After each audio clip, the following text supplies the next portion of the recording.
Mastering, it's this or that, in English.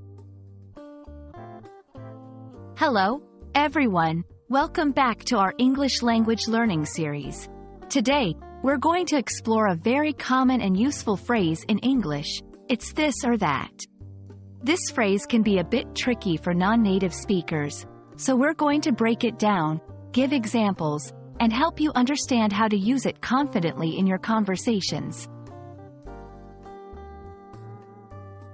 It's this or that is a phrase used to present two alternatives or choices.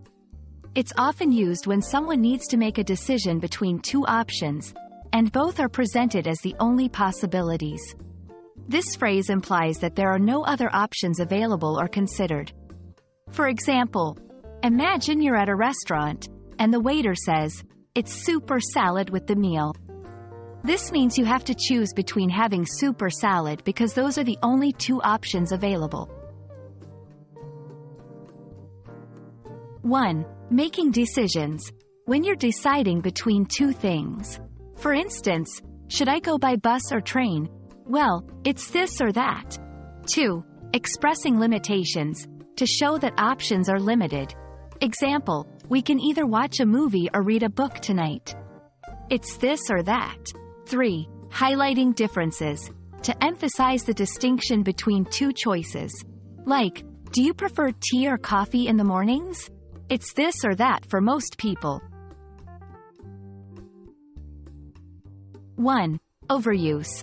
Don't use "it's this or that" for situations with more than two options.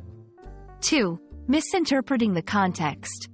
Understand that this phrase is about choices, not about comparing things in general. 3. Confusing it with similar phrases. Don't mix it up with either or, which is used in a slightly different context. Let's practice with a few sentences. For our vacation, it's either the beach or the mountains. It's this or that. When it comes to dessert, it's either ice cream or cake for me.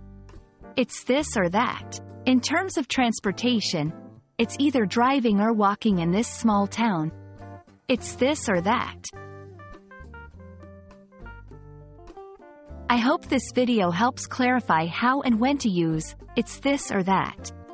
Remember, it's all about presenting two distinct choices or alternatives. Use it in your conversations to sound more like a native speaker.